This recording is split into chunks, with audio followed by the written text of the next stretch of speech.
Hi everyone, मेरा नाम औरंगज़ेब है। और जैसे मैंने आपको बताया कि सुप्रीम कोर्ट ऑफ पाकिस्तान में कॉन्स्टिट्यूशनल पिटीशन कैसे फ़ाइल की जाती है, तो उस वीडियो को हम कंटिन्यू करते हैं पार्ट 1 में। जैसे मैंने आपको बताया था कि कॉन्स्टिट्यूशनल पिटीशन कैसे फ़ाइल की जाती है। उसके बाद फिर मैंने आपको बताया कि जो अपील है, सिविल अपील, वो कैसे फ़ाइल की जाती है। तो ये आ गई सिविल अपील आ गई हमारी सिविल मिसलेंस अपील नंबर। ये नंबर जो मुझे दिया गया था औरंगज़ेब ब्रदर्स। अब ये भी मेरी इसमें इसको नॉट प्रेस किया गया था मेरी तरफ से। मैंने इसको विड्रा किया था। विड्रा करने के बाद फिर मुझे ये कहा गया कि आप जिस फैसले से मुतासर हुए हैं 134/2012 के, उसमें सिविल मिसलेंस एप्लीकेशन, ये अपील है और आप एप्लीकेशन फ़ाइल करें। तो मैं आपके साथ वो शेयर कर देता हूँ।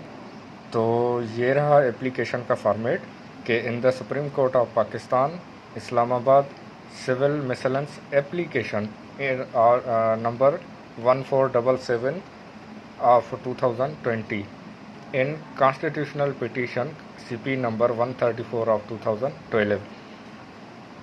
ये आप देख सकते हैं कि इनकी जो स्टार्टिंग पेजेस हैं वो बिल्कुल एक ही जैसे हैं और एक ही बनते हैं, जैसे सेम इनकी हो गई इंडेक्स वगैरह, जैसे औरंगज़ेब सनाफ मोहम्मद अयूब वगैरह। ये इसके बाद पिटिशनर नंबर 2 to 34, उसमें कितने थे, 26 थे और इसमें तादाद बढ़ के 34 हो गई। Give special attorney to the petitioner number 1, जो कि मैं खुद हूँ, as the main petitioner and all above named having trust upon him. वो मुझ पर ट्रस्ट कर रहे हैं, यकीन है उनको। Do the needful and act as per special powers delegated to him. Petitioner versus federation of Pakistan through सारे पाकिस्तान बार काउंसिल, ये सारी पार्टीज़ इसमें वर्सेस आ गई। अच्छा, ये सिविल मिसलेंस एप्लीकेशन है, सिविल मिसलेंस एप्लीकेशन। पिछली 2 वीडियोस में कॉन्स्टिट्यूशनल पिटीशन और उसके बाद सिविल मिसलेंस अपील, अपील के बाद ये लास्ट एप्लीकेशन आ गई। तो ये मेरी जो अटेस्टेड कॉपी है, सर्टिफाइड कॉपी, मैंने ये सुप्रीम कोर्ट से अटेस्टेड कॉपी इसकी निकलवाई है। Senior court associate supreme Court of Pakistan Islamabad. ये मुझे 22/2/2020 को मैंने इस पर ये फ़ाइल की थी, मतलब इस पर फैसला फ़ाइल की थी 22/2/2020 को। ये इनकी सर्टिफाइड कॉपी आ गई, मुझे सर्टिफाइड कॉपी मिल गई है जो मैं आपके साथ शेयर कर रहा हूँ। और उसके बाद फिर आगे बढ़ते हैं पेज नंबर 2। अब आप देख सकते हैं कि इसमें सिविल मिसलेंस एप्लीकेशन जो मैंने फ़ाइल की है वो किस रूल के तहत फ़ाइल की। एप्लीकेशन अंडर रूल 33 और सब rule 6 of supreme court rules 1980। अच्छा, यहाँ पर एक मिस्टेक हो गई है, 1981 लिखा हुआ है, हालांकि ये 80 है, 1980। बहरहाल, respectfully sure this honorable court on dated 4/2/2020 while hearing the constitutional petition number 177/2019 which has been filed by the above named petitioners jointly. During hearing, this honorable court give remedy to the petitioners and give guideline to file the civil miscellaneous application. अच्छा, constitution petition और civil मिसलेंस appeal के बाद मुझे civil miscellaneous application की जो guideline थी वो supreme court की तरफ से दी गई थी, जस्टिस उमर अता बंदियाल साहब ने। In compliance of this honourable court verbal direction, the undersigned being the special attorney of other petitioner is hereby submits a few lines for this honorable court kind consideration as the subject matter is involved educational matter related to the LLM studies and examination. The respectful submission on behalf of all petitioners which are is under that the petitioner submits, जिसमें सारा वही repeat किया हुआ है मैंने, जो मुद्दा मेरा है वो सेम मैंने मुद्दा उठाया हुआ है। और एप्लीकेशन कॉन्स्टिट्यूशनल पिटीशन, उसके बाद सिविल मिसलेंस अपील, और फिर एप्लीकेशन में भी वही मैंने सेम बात की है कि भाई मुझे बैठने दिया जाए, अपनी स्टडीज़ LLM की कंटिन्यू करने दी जाए और फेवरेबल ऑर्डर पास किया जाए ताकि मैं अपनी स्टडीज़ को पूरा कर सकूं और एग्ज़ामिनेशन देके मैं अपना LLM का जो प्रोग्राम है वो पूरा कर सकूं। उसके बाद फिर मैंने ये लॉ पॉइंट जब हम सुप्रीम कोर्ट में जब भी कॉन्स्टिट्यूशनल पिटीशन हो, अपील हो या फिर सिविल मिसलेंस एप्लीकेशन हो, तो उसमें लॉ पॉइंट ज़रूर देते हैं कि कौन सी लॉ पॉइंट पर हम कानूनी नुकात पर हम चैलेंज कर रहे हैं या फिर सुप्रीम कोर्ट आए हुए हैं। तो वही सेम जैसे मैंने आपको बताया 2 पिछली वीडियोस में मेरी ये चीज़ पड़ी हुई है, और नेचुरल जस्टिस के ख़िलाफ़ है और सारा लीगल एजुकेशन कमीशन वगैरह सारा। उसके बाद फैक्ट्स अच्छा, ये आप देख सकते हैं अटेस्टेड कॉपी मैंने जैसे आपको पहले बताया कि मैंने निकलवाई हुई है इस्लामाबाद से। The facts leading to this application are that the petitioners are regular students of LLM previous in the St. Muslim Government Law College wide roll number 09, जो कि मेरा रोल नंबर था 09 इन द एकेडमिक सेशन 2018-19। 2018-19 में मैंने admission ली थी LLM में। दे incurred huge amount for the admission fee and other expenses since their admission they are regularly attending the college। मैंने college एक दिन के लिए भी मिस नहीं की थी, बाकायदा से रेगुलर अपनी कॉलेज ज्वाइन करता था। उसके बाद that the petitioners were shocked when they were informed by the respondent number 4 college that they cannot continue further studies in the college in, अब ये पेज 3 पर कंटिन्यू होती है, और आप देख सकते हैं कि सारा मैंने इसमें वही मुद्दा लिखा हुआ है जो कि नो रेमेडी वगैरह कुछ भी नहीं था एटसेट्रा। ये सारा ये अंडरलाइन किया हुआ है that in view of decision of this honourable court dated 31/8/2018 in the above petition no affiliated college is allowed to offer LLM programme with effect from 2016। तो ये सारा मामला जो मैंने आपको पहले बताया था, फिर कॉलेज की तरफ से ये जो लेटर लिखा गया था सुप्रीम कोर्ट और पाकिस्तान बार काउंसिल की लीगल एजुकेशन कमेटी को, ये आप देख सकते हैं पेज 3, ये भी पेज नंबर 3 अटेस्टेड कॉपी है, बाकायदा सुप्रीम कोर्ट से मैंने निकलवाई है। और सुप्रीम कोर्ट से अटेस्टेड कॉपी निकलवाने का प्रोसेस भी मैं आपको बता देता हूँ कि आपने वहाँ पर आपको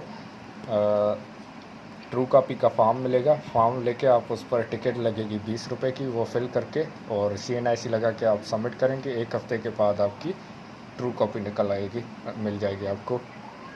और ये आप देख सकते हैं कि ये सारा मामला सैयद रफ़ाकत हुसैन शाह साहब, इन्होंने बड़ी मदद की है वहाँ सुप्रीम कोर्ट ने। ये सर सैयद रफ़ाकत हुसैन शाह साहब AOR एडवोकेट ऑन रिकॉर्ड, माशाल्लाह इन्होंने बड़ी हेल्प की हुई है सर ने। ये वहाँ पर पाकिस्तान बार काउंसिल के एक्स सेक्रेटरी भी रह चुके हैं, बड़ी हेल्प की है। 1 रुपया भी इन साहब ने मुझसे नहीं लिया, बस दुआएं इनके साथ हैं। बहरहाल इसको आगे बढ़ाते हैं। और फिर ग्राउंड्स हमने इसमें वही दिए कि भाई apparently college 4 is not covered by restrictions, और ये सारे रेस्ट्रिक्शंस प्रेडिक्स जजमेंट वगैरह ये सारा सब कुछ मैंने दिया। अब इसमें प्रेयर में मैंने क्या किया कि to declare that cases of present petitioners are distinguishable from those students who are studying in the private colleges वगैरह, to direct respondent 3 to accord no objection NOC दे दे, ताकि हमारे एग्ज़ाम से सिट इन द एग्ज़ाम, हम exams में बैठ के अपना टाइम सेव कर सकें। Direct respondent 5 to allow the petitioner to sit in the exams, और उसके बाद to pass in other order in the interest of justice, good governance and public interest. ये भी अटेस्टेड कॉपी है, आप देख सकते हैं। और पेज नंबर 4 आप देख सकते हैं, पेज 4। और फिर उसके बाद आगे बढ़ते हैं। अच्छा, ये जो ऑर्डर ऑनरेबल सुप्रीम कोर्ट की तरफ से पास किया गया, ये इस सिविल मिसलेंस एप्लीकेशन में किसने पास किया? इन the Supreme Court of Pakistan appellate jurisdiction present. इनमें जज मिस्टर जस्टिस उमर अता बंदियाल साहब ने ये केस चलाया था। सजाद अली शाह भी थे और मुनीब अख्तर साहब भी थे। ये दूसरे कॉलेजेस के पिटिशन्स वगैरह थे, और ये ओरिजिनल सारे मतलब ये इनके थे। उसमें पिटिशनर की तरफ से ये में आ गया Aurangzeb in person in CMA civil miscellaneous application 1477/2020, और दूसरे भी ये सारे वकला साहिबान आए थे। अब इसमें आर्डर, ये डेट ऑफ हियरिंग कब हुई थी? 12/1/2021 को, 12 जनवरी 2021 को ये आर्डर हुआ था। आर्डर में क्या कहा था? जस्टिस उमर अता बंदियाल साहब ने मैं अपनी वाली CP जो CMA मेरे में ऑर्डर हुआ था वो पढ़ लेता हूँ। Civil Miscellaneous Application 1477 of 2020. The applicant has devoted 2 years towards his LLM course in Sindh Muslim Government Law College, Karachi. However, the University of Karachi has denied the applicant to continue his study and sit in the final examination administered by the university for the reason that the ये भी attested copy है, आप देख सकते हैं, और page आप देख सकते हैं ऊपर। उसके बाद said college does not satisfy the conditions for offering such program. The applicant shall approach the Pakistan Bar Council for guidance in the matter in writing, disposed of accordingly. ये फिर डिस्पोज ऑफ हो गई थी कि हमें हुक्म दिया गया था कि आप पाकिस्तान बार काउंसिल को अप्रोच करेंगे। ये सुप्रीम कोर्ट ऑफ पाकिस्तान की मोहर आ गई, स्टैंप आ गया, ये certified to be true copy आ गई, ये सीनियर एसोसिएट, ये डेट ये मुझे 7/9/2021 को मिली थी यहाँ से, आप देख सकते हैं, ये अटेस्टेड कॉपी है। तो मेरा ये वीडियो बनाने का वैसे ही सेम मकसद जैसे मैंने आपको पहले बताया कि दोस्तों की रहनुमाई की जाए ताकि वो सुप्रीम कोर्ट ऑफ पाकिस्तान से अपना जो केस है, मुकदमा है, वो कैसे दाखिल करें और उसमें कैसे अपने केस को परसू करें। तो ये तरीक़ेकार सेम ही है जैसा मैंने आपको बताया। अगर कोई भी किस्म का कोई क्वेश्चन वगैरह, कोई आपको चीज़ पूछनी हो या कोई डिसीशन सजेशन वगैरह हो तो आप कर सकते हैं। अब मैं आपको अपना नंबर बता देता हूँ। ये मेरा नंबर हो गया 0315341146। ये औरंगज़ेब मेरा नाम। आप मेरा व्हाट्सएप भी इसी नंबर पर है, आप मुझे व्हाट्सएप भी कर सकते हैं और रहनुमाई हासिल कर सकते हैं कि सुप्रीम कोर्ट, हाई कोर्ट या फिर लोअर कोर्ट में केस कैसे दाखिल किया जा सकता है, अटेस्टेड कॉपी कैसे निकलवाई जा सकती है और सारे से रिलेटेड मामलात कैसे तय किए जा सकते हैं। उम्मीद है ये वीडियो आपको बहुत काम आ जाएगी अपने मकसद के हुसूल के लिए, और उम्मीद है कि फर्दर मोर कि आपका काम हो जाए इंशाल्लाह। और मतलब आपने जब भी केस दाखिल करना हो ना सुप्रीम कोर्ट में, तो कोशिश कीजिएगा कि ऑथेंटिक तरीके से करें और अपने आर्ग्यूमेंट्स इतने मजबूत बनाएं ताकि आपके जो मकसद आप चाहते हैं वो आपका हासिल हो जाए आपको। तो थैंक यू एवरीवन।